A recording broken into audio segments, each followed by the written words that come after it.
네, 우리 기도하심으로 피우다 시작하겠습니다. 하나님 감사합니다. 오늘 명절의 마지막 날 이 아침에도 주의 말씀으로 우리를 불러주시고 말씀을 묵상하게 하시니 감사합니다. 본격적인 그 예수님의 그 제자들을 본격적으로 훈련시키시고 심화하는 그 과정들, 오늘 그 말씀으로 우리를 초청해 주셨으니 주님 그 말씀을 우리가 온전히 묵상하고 오늘 우리도 그 예수님의 가르침에 따라 살아가는 오늘이 되게 하여 주시옵소서. 감사합니다. 예수님의 이름으로 기도드립니다. 아멘. 오늘 저희가 함께 살펴볼 말씀은 누가복음 9장 18절에서 36절 말씀입니다. 함께 읽겠습니다. 예수께서 따로 기도하실 때에 제자들이 주와 함께 있더니 물어 이르시되 무리가 나를 누구라고 하느냐?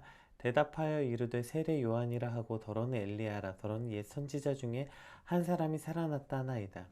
예수께서 이르시되 너희는 나를 누구라 하느냐? 베드로가 대답하여 이르되 하나님의 그리스도시니이다 하니 경고하사 이 말을 아무에게도 이르지 말라 명하시고 이르시되 인자가 많은 고난을 받고 장로들과 대제사장들과 서기관들에게 버림받아 죽임을 당하고 제3일에 살아나야 하리라 하시고 또 우리에게 이르시되 아무든지 나를 따라오려거든 자기를 부인하고 날마다 제 십자가를 지고 나를 따를 것이니라. 누구든지 제 목숨을 구원하고자 하면 잃을 것이요 누구든지 나를 위하여 제 목숨을 잃으면 구원하리라. 사람들이 만일 온 천하를 얻고도 자기를 잃든지 빼앗기든지 하면 무엇이 유익하리요? 누구든지 나와 내 말을 부끄러워하면 인자도 자기와 아버지와 거룩한 천사들의 영광으로 올 때에 그 사람을 부끄러워하리라. 내가 참으로 너희에게 이르노니 여기 서 있는 사람 중에 죽기 전에 하나님의 나라를 볼 자들도 있느니라. 이 말씀을 하신 후 8일쯤 되어 예수께서 베드로와 요한과 야고보를 데리고 기도하러 산에 올라가서 기도하실 때 용모가 변화되고 그 옷이 휘어져 광채가 나더라. 문득 두 사람이 예수와 함께 말하니 이는 모세와 엘리야라. 영광 중에 나타나서 장차 예수께서 예루살렘에서 별세하실 것을 말할세 베드로와 및 함께 있는 자들이 깊이 졸다가 온전히 깨어나 예수의 영광과 및 함께 선 두 사람을 보더니 두 사람이 떠날 때에 베드로가 예수께 여짜오되 주여 우리가 여기 있는 것이 좋사오니 우리가 초막 셋을 짓되 하나는 주를 위하여 하나는 모세를 위하여 하나는 엘리야를 위하여 하사이다 하되 자기가 하는 말을 자기도 알지 못하더라. 그 말할 쯤에 구름이 와서 그들을 덮는지라. 구름 속에서 들어갈 때에 그들이 무서워하더니 구름 속에서 소리가 나서 이르되 이는 내 아들 곧 택함을 받은 자니 너희는 그의 말을 들으라 하고 소리가 그치매 오직 예수만 보이더라. 제자들이 잠잠하여 그 본 것을 무엇이든지 그때에는 아무에게도 이르지 아니하니라. 아멘. 오늘 본문은 총 이제 세 가지 사건이 등장하죠. 예수님께서 제자들에게 사람들이 나를 뭐라고 하냐? 너희는 나를 뭐라고 생각하냐? 제자들에게 내가 누구냐? 라고 물으신 것과 두 번째는 그 답을 들으시고 본격적으로 예수님이 이 땅에서 하실 사역이 무엇인지 그리고 너희는 어떻게 제자가 돼야 하는지를 가르치시는 두 번째 사건. 세 번째가 그 후 8일쯤 지나셔서 이제 기도하러 베드로와 야고보 요한을 데리고 이제 산에 오르시고 그곳에서 용모가 변하신 사건. 이제 총 세 가지 사건이 등장하는데 이 각각의 사건들이 내용도 길고 그 사건 안에 담긴 그 의미가 깊기 때문에 이것을 사실 하나만 살펴봐도 이 시간에 다 살펴보기가 쉽지 않은 건데 오늘 이게 세 개나 본문으로 등장해 가지고요. 최대한 핵심적인 것만 한번 같이 살펴보도록 하겠습니다. 우리가 어제 나누었던 것처럼 이 예수님의 후기 사건의 핵심이 제가 뭐라고 기억하시죠? 제자들을 특성을 이제 무리가 아니라 그 다수의 무리를 대상으로 가르치시면서 이제 소수의 제자들에게 그 집중적으로 가르치시고 제자를 더욱더 정회화하는 것, 이것이 바로 이제 갈릴리 후반 사역의 이제 핵심이라고 말씀드렸잖아요. 그러니까 이제 예수님께서 십자가 이제 지심을 1년 정도 남겨두고 제자들에게 훨씬 더 우리가 소위 말하는 뭐랄까 빡센 훈련, 진짜 제자가 무엇인지 제자의 삶이 무엇인지에 대해서 그동안은 그냥 지켜보고 이런 거구나 이런 거구나 왔다면 이제 본격적인 심화 과정, 진짜 제자가 뭔지 그것에 대해서 이제 본격적인 훈련이 시작된 기간이 아마 이 후반 기간인 것 같아요. 자, 그럼 그 제자들을 향해서 어떤 집중적인 훈련이 있었는가, 어떤 가르침을 주셨는가 한번 우리 살펴봅시다. 그 시작부터 18절에서 21절 한번 같이 읽어보겠습니다. 예수께서 따로 기도하실 때 제자들이 주와 함께 있더니 물어 이르시되 무리가 나를 누구라고 하느냐? 대답하여 이르되 세례 요한이라 하고 더러는 엘리야라 더러는 옛 선지자 중에 한 사람이 살아났다 하나이다. 예수께서 이르시되 너희는 나를 누구라 하느냐? 베드로가 대답하여 이르되 하나님의 그리스도시니이다 하니 경고하사 이 말을 아메게도 이르지 말라 명하시고, 자, 이것이 첫 번째 사건이죠. 그러니까 나를 누구라 하느냐 이렇게 사람들이 나를 누구라 하느냐. 그러니까 처음에 무리가라고 물어봐요. 무리가 많은, 그러니까 너희 말고 무리가. 제가 이것도 지난번에 한번 설명했죠. 예수님이 무리와 제자들을 나누어서 지금 계속 물어보시는 걸 이렇게 의도적으로 말하고 있어요. 그러니까 예수님을 따르는 수많은 무리가 있었고 그 안에서 무리와 제자들을 구별해서 지금 계속 물어보시는 예수님의 의도가 있는 거죠. 자, 무리, 예수님을 따르는 그 수많은 무리가 있었는데 그 무리가 나를 뭐라고 하느냐라고 물어보니까 대답하여 그들이 이제 세례 요한이다, 엘리야다, 뭐 선지자 중에 한 명이다, 뭐 이렇게 물어봐요. 그래서 예수님께서 그럼 너희는, 여기서 너희는 누구예요? 제자들. 너희는 나를 누구라 하느냐? 그랬더니 이제 베드로가 역시 수제자답게 하나님의 그리스도시니이다. 이렇게 오늘 누가복음 되게 짧게 기록되어 있죠. 마태복음 우리가 잘 아는 것처럼 주는 그리스도시요 살아계신 하나님의 아들입니다. 그랬더니 이제 예수님께서 베드로를 칭찬하고 내가 하늘의 연의 열쇠와 뭐 이거 주겠다. 이제 이런 내용인데 이제 누가복음 굉장히 이제 짧게 요약되어 있습니다. 자, 이렇게 물어본 이것이 바로 첫 번째 사건이라는 거예요. 자, 그러니까 무리는 나를 뭐라고 하느냐라고 물어보시고 너희는 나를 누구냐고 하시는 이 예수님의 질문의 의도, 이것을 우리가 알 수 있어야 되는 거예요. 그러니까 무리에 속한 것으로는 안 된다는 거예요. 그러니까 우리가 어떠한 무리 안에 있다고 해서 내가 구원을 얻는 게 아니란 거죠. 그러니까 우리가 아무리 무슨 이렇게 명절이라서 이제 음식 쫙 차려놓고 얼마나 먹을 게 많습니까?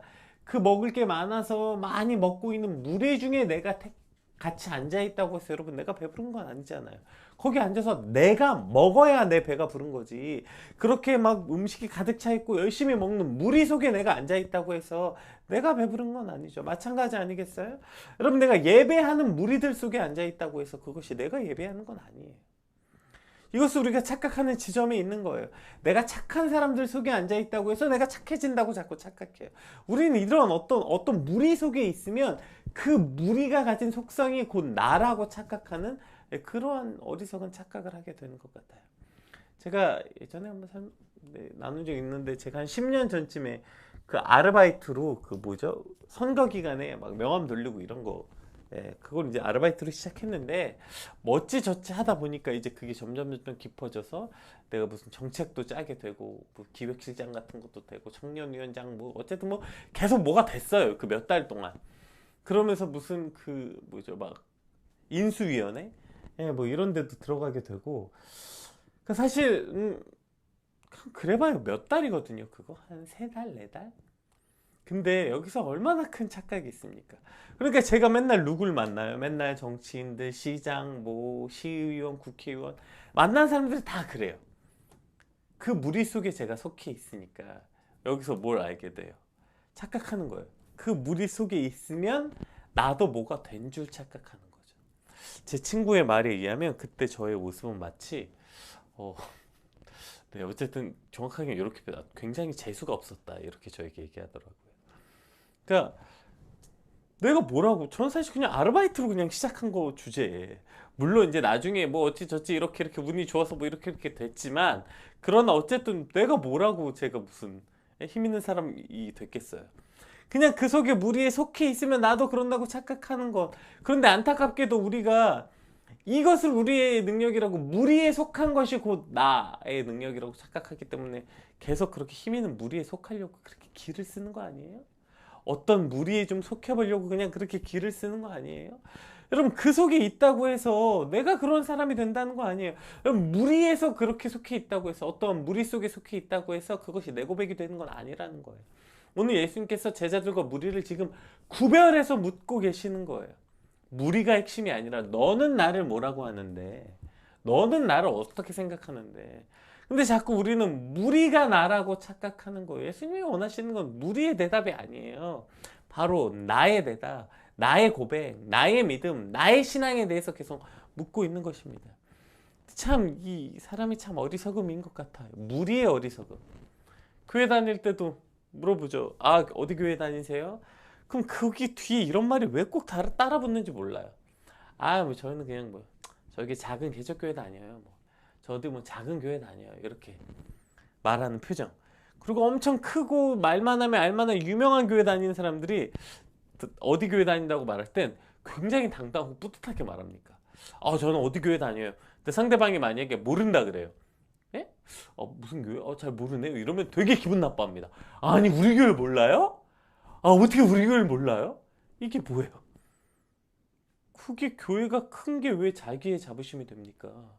교회가 큰 게 왜 자기의 능력이 됩니까? 교회가 큰 게 왜 자기의 권세가 되냐고요. 이게 참 무리 속에 속한 것을 자기 것이라고 착각하는 인간의 어리석음이라는 것입니다. 오늘 예수님께서는 어떤 무리에 속해 있는지가 아니라 그곳에서 너의 믿음, 너의 신앙, 너의 고백이 무엇이냐 이것을 묻고 계시다는 거예요. 무리의 고백이 아니라 오늘 나의 고백, 나의 믿음을 예수님께서는 듣기를 원하신다는 거. 근데 이것을 우리는 반드시 기억해야 됩니다. 또 예수님께서 이제 21절에 경고하사 이 말을 아무에게도 이르지 말라. 아니 근데 이 놀라운 고백을 하고 난 다음에 와 그래 베드로가 정답을 말했잖아요. 이 귀한 고백을 했잖아요. 그런데 왜 아무에게도 이르지 말라고 하셨지? 이것은 그동안 예수님께서 하셨던 그 뭐죠? 환자들을 고치고 나서 이르지 말라고 얘기하셨던 것과 비슷합니다. 그래서 일단 당연히 이제 예수님이 그리스도시고 하나님의 아들입니다라는 고백은 당시 유대 사회에서 용납받을 수 없는 고백 행위였죠. 이걸 빌미로 이제 신성 모독했다면서 예수님을 죽이는 거잖아요.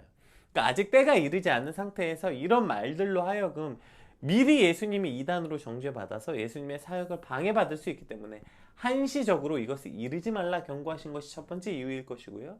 두 번째는 우리가 이제 계속 살펴봤던 것처럼 사람들이 기다리는 정치적 메시아로 자꾸 사람들이 오해하니까 그것을 막기 위한 여태 앞에서 병을 고쳐주시고 누구에게도 말하지 말라 하셨던 것과 같은 이유로서의 두 번째 이유가 있을 거예요.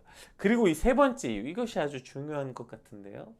왜 오늘 제자들에겐 이것이 더 중요했냐면 그러니까 지금 이 고백의 참된 의미를 온전히 깨달아 알기 전까지는 그냥 입술로 가볍게 떠들어대는 것을 원하지 않으셨기 때문이에요. 그러니까 지금 보세요. 베드로의 이 고백이 얼마나 놀라운 고백입니까? 여러분 이 고백 위에 기독교 신앙의 기초가 세워졌어요. 초대교회의 신학의 핵심이 되는 고백이 베드로의 고백이었어요. 그러면 이게 정말 얼마나 놀라운 고백인지 이게 진짜 놀라운 고백이죠. 이 놀라운 고백을 예수님께서 하지 말라는 거예요. 왜요? 그것이 어떠한 의미인지 온전히 깨달아 알고 깊은 묵상 가운데 나온 대답이 아니기 때문이에요. 베드로는 자기가 고백했지만 그것이 사실 그 깊은 묵상과 정말 자신의 고백으로서의 고백이 아니었기 때문에 이제 뒤에 나옵니다. 왜 베드로가 자기가 고백해놓고 또 뒤에 가서 그 뭐죠? 변화산에 가서 이제 이것이 얼마나 가볍게 한 말인지. 그러니까 놀랍고 중요한 고백을 베드로가 했지만 정작 자신은 그 안에 온전한 의미를 깨닫지도 못했고 맞는 말, 옳은 말, 좋은 말을 했지만 그 온전한 의미를 깊게 묵상하지 않은 채 하는 말은 아무리 소중한 말, 아무리 깊은 말, 뭐 어떤 게 있다고 해도 싸구려 취급을 받을 수밖에 없다는 거예요. 마치 주문을 외우듯이 습관적으로 외워대는 사도신경, 하나님의 역사라고 하면서 실제로 자기 자랑이 돼버리는 간증들. 사실 우리도 신앙생활 하면서 얼마나 이렇게 우리가 소위 말하는 싸구려 고백들을 하게 됩니까? 의미 없는 앵무새처럼 떠들어대는 어떠한 간증과 신앙 고백들과 뭐 신앙의 언어들. 아유 뭐 기도할게요. 다 주님의 은혜입니다. 그냥 거의 뭐 습관처럼 튀어나오는 이 말들이 얼마나 정말 그 의미를 퇴색시켜버리고 의미가 없어지는 말인지 우리가 하는 기도와 찬양과 고백들이 얼마나 우리가 정말 깊은 의미를 담아서 하고 있는 것인지 오늘 돌아볼 수 있게 되는 것입니다. 이 귀한 고백을 했음에도 불구하고 예수님께서는 일하지 말라 이러신 거예요. 왜요? 그것이 네가 무슨 뜻인지 알지도 못하고 하는 그 떠들어대는 말이 그냥 그 너무나도 귀한 말이 싸구려 취급받는 것을 예수님께서 원치 않으셨기 때문입니다. 화려하고 옳은 말, 좋은 말보다는 작고 소박한 말일지라도 참 의미를 깨달아 그렇게 온전하게 드리는 고백. 오늘 예수님께서 원하시는 고백은 바로 그러한 고백이라는 것이죠. 오늘 우리가 주님께 드리는 고백들이 그렇게 상투적이고 그냥 그렇게 뻔하고 깊은 의미도 담지 않고 그냥 떠들어대는 고백들이 아니라 진짜 참된 고백이 될 수 있게 되길 주님으로 축복합니다. 자, 이제 이런 고백이 있고 나서 이제 예수님께서 본격적인 심화 과정에 들어가십니다. 자, 22절부터 한번 22절부터 27절까지 한번 같이 살펴볼게요. 이르시되 인자가 많은 고난을 받고 장로들과 대제사장들과 서기관들에게 버림받아요 죽임을 당하고 제3일에 살아나야 하리라 하시고 또 무리에게 이르시되 아무든지 나를 따라오려거든 자기를 부인하고 날마다 제 십자가를 지고 나를 따를 것이니라. 누구든지 제 목숨을 구원하고자 하면 잃을 것이요 누구든지 나를 위하여 제 목숨을 잃으면 구원하리라. 사람이 만일 온 천하를 얻고도 자기를 잃든지 빼앗기든지 하면 무엇이 유익하리요. 누구든지 나와 내 말을 부끄러워하면 인자도 자기와 아버지와 거룩한 천사들의 영광으로 올 때에 그 사람을 부끄러워하리라. 내가 참으로 너희에게 이르노니 여기 서 있는 사람 중에 죽기 전에 하나님의 나라를 볼 자들도 있느니라. 예. 지금 시간을 보아해서 이 뒤에 변화산 사건을 저희가 살펴볼 수는 없을 것 같고, 이것은 제가 보니까 2월 작년 2021년도 2월 24일에 마태복음에 동일한 동일한 본문으로 병행 구절로 마태복음을 나눈 말씀이 있거든요.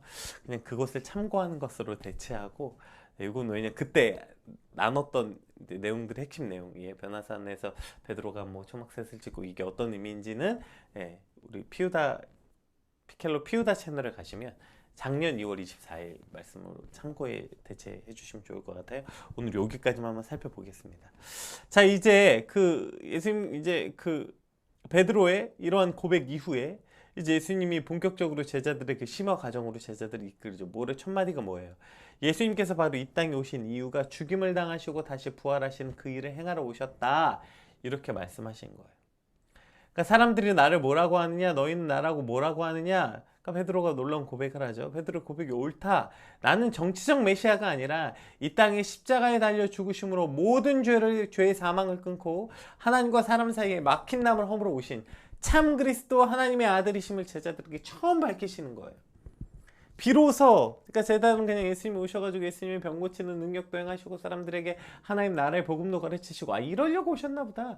이렇게 몇 년 하다 보면 예수님이 정말 이 땅을 변화시키시고 예수님이 진짜 하나님의 아들로서 전 세계를 이제 변화시키시겠구나 라는 기대를 했겠죠. 그런데 예수님이 처음으로 예수님 이 땅에 오신 이유를 말하는 거예요. 나는 죽임을 당하고 제3일에 살아나리라. 사람들에게 버림받고 죽임을 당할 것이다. 오늘 짧게 나왔지만 또 다른 병행 구절을 훨씬 더 구체적으로 말씀하셨어요. 자, 이랬더니 이제 오늘 본문에 등장하지 않지만 제자들이 아무도 받아들이지 못해요. 이 말을 듣자마자 이제 베드로는 절대 안 됩니다. 막 이렇게 해가지고 또 사단아 뒤로 물러가라 이렇게 꾸중도 당하고, 어쨌든 예수님께서 이제 막 얘기했지만 제자들이 받아들이지 못해요. 그러니까 지금 예수님께서는 그들이 온전한 고백을 하고 나서 너희가 한 고백의 의미가 뭔지를 가르치시고자 하는 의미도 있고, 두 번째 너희가 그런 고백을 했으니 비로소 예수님의 진짜 목적을 말씀하신 것도 있어요. 안타깝게도 제자들이 받아들이지 못했지만 어쨌든 그러니까 이제 제자들의 이 참 심화 과정, 예수님을 믿는다는 것, 제자가 된다는 것, 예수님을 따른다는 것이 어떤 의미인지 말씀해 주시는 거예요. 자, 나는 이 땅에 와서 그렇게 십자가에 달려 죽고 부활하심으로 하나님의 뜻을 이루러 왔다. 그리고 너희도 나처럼 자기를 부인하고 자기 십자가를 져야 한다. 이것이 바로 그리스도인 예수님을 따르는 삶이라는 거예요. 베드로가 말했던 주는 그리스도시요 하나님 살아계신 하나님의 아들입니다 라는 고백을 하는 너희가 어떤 사람이냐면 이런 삶을 살아야 된다는 거예요. 그러니까 예수님이 살아가셨던 삶 보세요. 그러니까 나를 부인한다. 자기의 뜻, 자기 생각. 예수님께서 십자가에 달리시기 전에 했던 기도의 고백 우리가 다 알지 않습니까? 예수님이 원하신 게 아니라는 것. 예수님이 얘기하시잖아요. 할 수만 있거든 이 잔을 내게서 피하게 해달라고 예수님이 3번이나 하나님께 간청한 내용, 정말 땀방울이 핏방울처럼 될 때까지 그렇게 간절히 기도했던 내용 우리가 보지 않았습니까? 그러나 핵심이 뭐예요? 할 수만 있거든 피하게 해달라고 간절히 기도하신 후에, 그러나 내 뜻대로가 아니라 아버지 뜻대로 하시옵소서. 이것이 바로 자기를 부인하는 거예요. 하나님의 뜻 앞에 언제나 기꺼이 내 뜻이 꺾이는 것, 나를 나라고 정의 내릴 수 있는 것들, 내 생각, 내 감정, 내 마음, 내 경험들, 이것을 하나님의 뜻 앞에 하나도 소중한 것으로 여기지 않는 것, 하나님의 뜻 앞에 소중하게 여기지 않는다는 것이 이것 자체가 쓸데없거나 아무 의미 없다는 건 아니에요. 그러니까 이 모든 것들이 하나님 앞에, 하나님의 뜻 앞에, 하나님의 말씀 앞에 전부 기꺼이 내려놓는 삶, 이것이 바로 자기 부인이라는 거예요. 여러분 혹시 한글 문서, 한글 파일에서 문서 작업 같은 거 해보실 때 보면 도형이나 그 그림 위에 글씨를 써야 되는 순간 있죠. 그때 눌러서 뭐 해요? 이것을, 이 그림을 맨 뒤로 보내기라는 메뉴가 있어요. 그걸 눌러야 글씨 위에, 그림 위에 글씨를 쓸 수 있게 돼요. 근데 만약에 그거 안 누르면 글씨 아무리 써놔도 그림 딱 오면 그림이 덮여버려요. 그림 뒤로 다 가려진다고요. 그런데 그 그림을 뒤로 보내기 눌러놓으면 무조건 글씨가 앞으로 나와요. 그러니까 그림 위에 글씨가 써지는 거죠. 이것이 우리 삶이어야 되는 거예요. 그러니까 우리가 뭐 하나님이 아무리 말씀해놓고 하나님의 말씀하시고 그냥 이 버튼 안 눌러가지고 내 생각, 내 감정 이거 그냥 다 덮여버리는 거 아니에요. 맨날 그냥 그 그림이 딱 오면 하나님의 말씀이고 뜻이고 그냥들 다 덮여버리는 삶이 아니라 언제나 이 그림과 도형은 맨 뒤로 가는 거예요. 뒤로 가기 눌러놓는 거예요. 그러면 내가 어떠한 그림을 그렸든지 그 안에 어떠한 도형의 모양이 있든지 하나님의 말씀이 새겨지면 그 위에 그냥 새겨지는 거예요. 즉 그림보다 글씨가 늘 앞서 나오는 것처럼 하나님의 말씀과 하나님의 뜻이 내 생각, 내 삶, 내 어떤 것들 위에 언제나 기꺼이 앞으로 나오는 것, 이것이 바로 자기 부인이라고요. 그렇게 자기를 부인하고 우리에게 주신 십자가를 지고 따르는 삶, 이것이 이제 오늘 우리에게 주신 십자가에 관해서도 나중에 또 한번 살펴보겠지만, 그냥 큰 틀에서는 그리스도인이 이 땅에서 마땅히 받아야 될 고난 그리고 우리의 사명 정도로 십자가를 이해하면 될 것 같아요. 그렇게 사는 게 그리스도인이라는 거예요. 온 천하를 얻어도 목숨을 잃으면 끝인데, 근데 그 목숨을 어떻게 얻냐면 그냥 내 목숨을 위해서 전전긍긍한다고 얻어지는 게 아니라 주를 위해 기꺼이 드리는 자는 목숨을 얻게 될 거다. 이해되세요? 그러니까 이 두 가지가 사람들이 사는 방식이라는 거 아니에요. 온 천하를 갖고자 하는 것, 갖지도 못할 거면서 어쨌든 온 천하에 뭐라도 하나 쥐려고 전전긍긍하는 삶. 근데 그거 그렇게 온 천하 얻으면 뭐 할 거냐고. 네 목숨이 그날 오늘 밤에 사라지면 끝인데. 근데 그 목숨은 또 어떻게 구하냐면 자기 목숨 그냥 하나 구하려고 전전긍긍한다고 얻어지는 게 아니라 주를 위해서 그 모든 자기 목숨을 던지는 삶, 부인하는 삶을 살아갈 때 그것을 하나님께 드릴 때 그런 자는 제 목숨을 얻게 될 것이다. 이것이 바로 이 땅을 살아가는 제자들의 삶, 그리스도인의 삶이라는 거예요. 그러니까 그거 하나 얻으려고 전전긍긍하면서 살아가는 게 아니라 기꺼이 그걸 주님 앞에 던지는 삶. 이것이 바로 그리스도인의 삶, 제자의 삶이라는 것이죠. 온 천하를 갖지도 못하면서 그거 뭐 하나 주려고 전전긍긍하지 말고, 자기 목숨을 위해서 살지 말고, 감히 우리가 세상 앞에서 복음을 부끄러워하는 것이 아니라, 진짜 그리스도인의 제자의 삶은 이런 거, 자기를 부인하고 십자가를 지는 삶. 자기를 부인하고 십자가를 진다는 삶은 자기 목숨과 천하의 뭐 하나라도 쥐려고 전전긍긍하면서 사는 게 아니라 기꺼이 주를 위해 내 목숨까지 그냥 던지는 삶. 그럴 때 진짜 생명을 얻게 될 것이다. 이것이 제자들의 삶, 그리스도인의 삶이라고 오늘 저와 여러분을 가르쳐주고 계시는 거죠. 즉 예수님은 그냥 무리로서 원치 않으세요. 우리를 그냥 무리들 중에 하나로 원치 않으세요. 제자가 되라고 얘기하세요. 나를 따르는 무리 중에 하나가 아니라 십자가를 지고 자기를 부인하고 오는 진짜 그리스도인, 진짜 제자들의 삶으로 오늘 제자들을 초청하시는 거고요. 이건 비단 제자를 초청하는 것이 아니라 오늘 말씀 앞에 있는 저와 여러분을 초청하고 있다는 사실입니다. 오늘 말씀 붙잡고 함께 기도합시다. 주님, 그냥 허울 좋은 그리스도인이 아니라 진짜 제자로 사는 삶, 무리의 고백이 아니라 나의 고백을 주께 드리고 그 고백의 의미를 참으로 깨달아 오늘도 나를 부인하고 주의 말씀을 새기고 주의 하나님의 뜻을 내 삶에 새기며 그렇게 십자가를 지고 기꺼이 주를 따르는 삶. 주님, 오늘 나의 삶이 그런 삶이 되길 소망합니다. 우리 같이 참된 그리스도인, 내가 참된 제자가 되길 소망합니다. 우리 꿈꾸며 소망하며 함께 기도하겠습니다. 기도합시다.